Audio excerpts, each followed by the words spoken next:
Hey everybody, welcome back to my channel. तो आज हम पढ़ने वाले हैं एंजाइम काइनेटिक्स के बारे में। और मेनली ये वीडियो होने वाली है मैकेलिस मेंटन मॉडल के बारे में, और मैकेलिस कांस्टेंट क्या होता है ये सब हम डिस्कस करने वाले हैं। तो ये वीडियो हिंदी में होने वाली है। अगर आपको इंग्लिश में ज़्यादा कंफर्टेबल फील होता है तो आप इंग्लिश की वीडियो पे स्विच कर सकते हैं। उसका लिंक मैं डिस्क्रिप्शन बॉक्स में दे दूंगी। तो हम स्टार्ट करते हैं। तो सबसे पहले हम ये डिस्कस करेंगे कि एंजाइम काइनेटिक्स होती क्या है। तो ये स्टडी होती है कि किस रेट से एक रिएक्शन हो रहा है, और वो रिएक्शन जो होना चाहिए वो एंजाइम कैटलाइज्ड होना चाहिए। तो मेनली हम यहाँ स्टडी करते हैं कि किस रेट से एक एंजाइम काम करता है, उसकी एक्टिविटी की वेलोसिटी कितनी है। इसके बारे में सबसे डिटेल में जिन साइंटिस्ट ने बताया था वो थे मैकेलिस एंड मेंटन।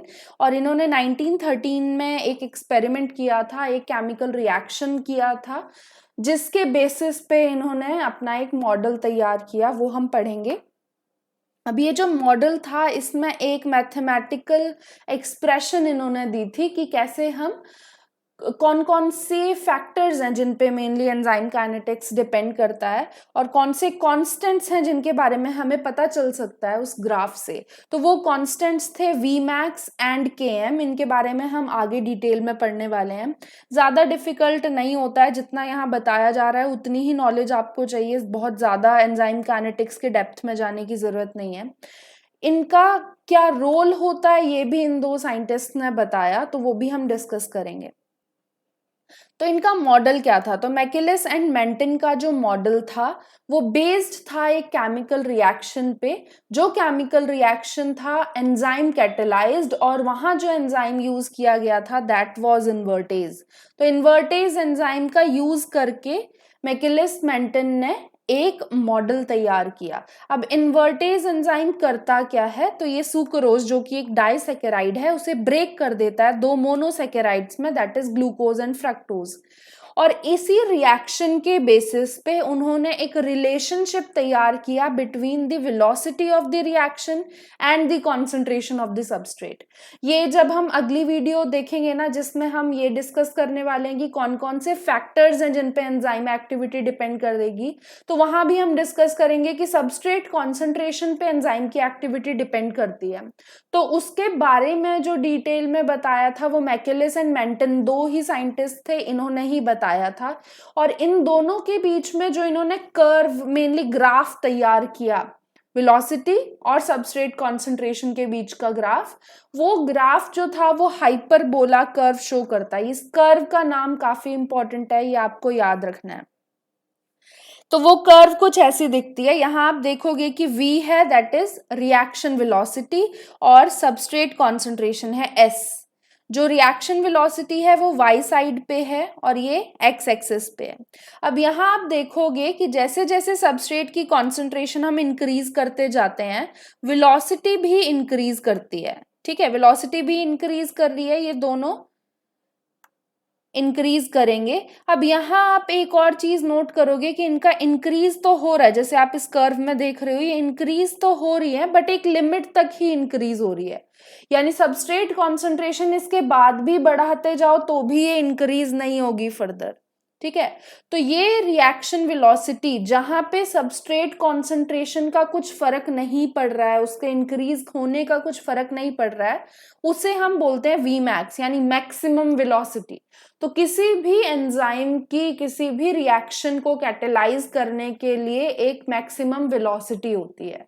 उससे ज्यादा सबस्ट्रेट बढ़ा भी दो तो कुछ फर्क नहीं पड़ेगा, क्योंकि एंजाइम की एक्टिव साइट पहले से ही सबस्ट्रेट से ऑक्यूपाइड है। जब तक वो उस सबस्ट्रेट को प्रोडक्ट में कन्वर्ट नहीं कर देगा तब तक वो न्यू सबस्ट्रेट से बाइंड ही नहीं कर सकता।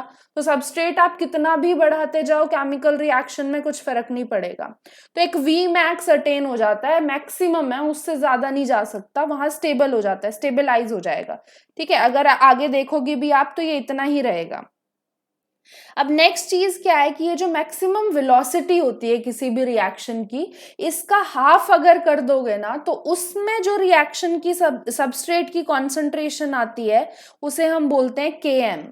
तो Km वो सबस्ट्रेट कॉन्सेंट्रेशन है जिसपे V मैक्स हाफ हो जाए।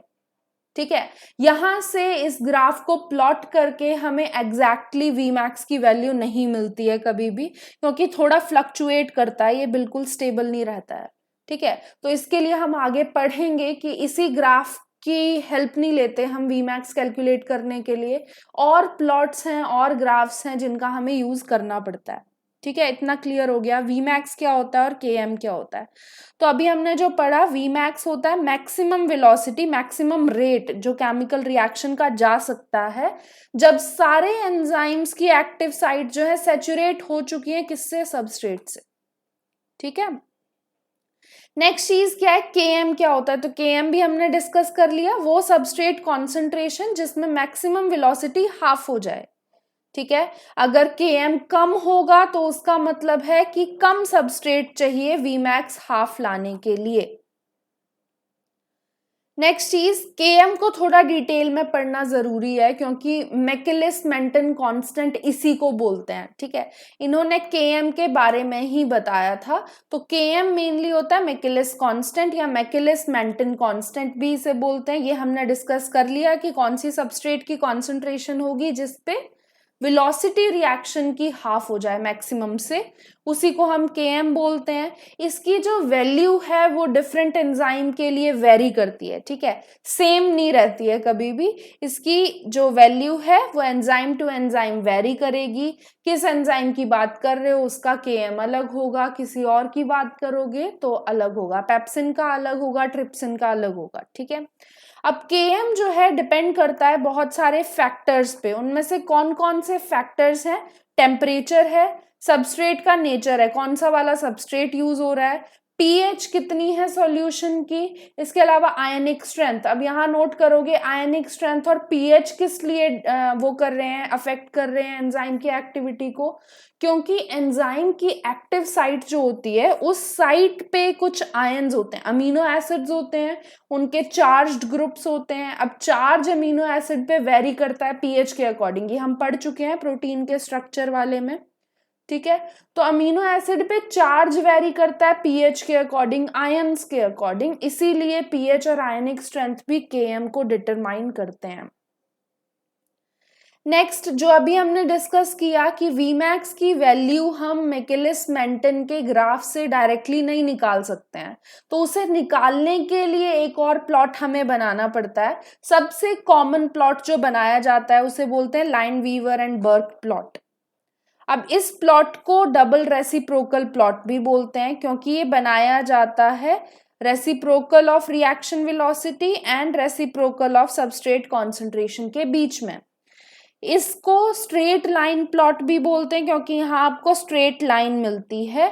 इसकी मदद से आप इजीली Vmax निकाल सकते हो। जैसे Vmax जो होगा वो यहाँ आपको मिलेगा, Vmax की वैल्यू 1/Vmax की वैल्यू यहाँ मिल जाएगी, उसको आपको बस उसका रेसिप्रोकल करना है। 1/Vmax की मिल रही है आपको वैल्यू। ठीक है, तो Vmax की होगी 1 में वो जो भी यहाँ पॉइंट पे वैल्यू आएगी, जैसे 2 आ रही है तो 1/2 हो जाएगी।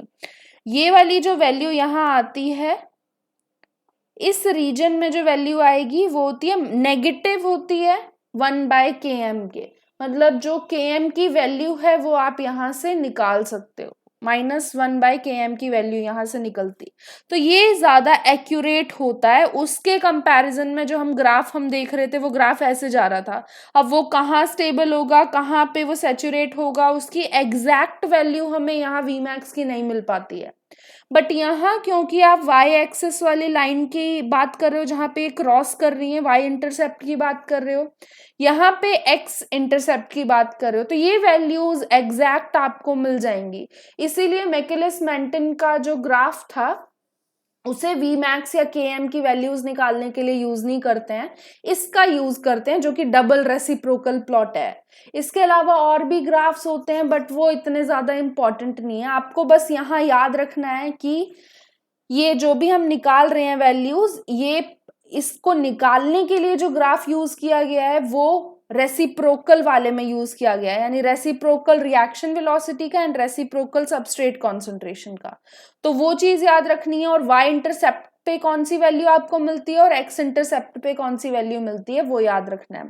स्लोप से भी आप वैल्यू निकाल सकते हो, तो स्लोप से आपको मेनली रेशो मिलती है Km और Vmax के बीच की, ठीक है। तो इतना ज्यादा एंजाइम काइनेटिक्स में जो ये रेट ऑफ रिएक्शन है, जो K1 K2 ये वैल्यूज यूज करते हैं, ये हमारे बस की नहीं है, हमें ये ना ही पढ़ना है, ना ही नेट के पेपर में इनके बारे में पूछते हैं।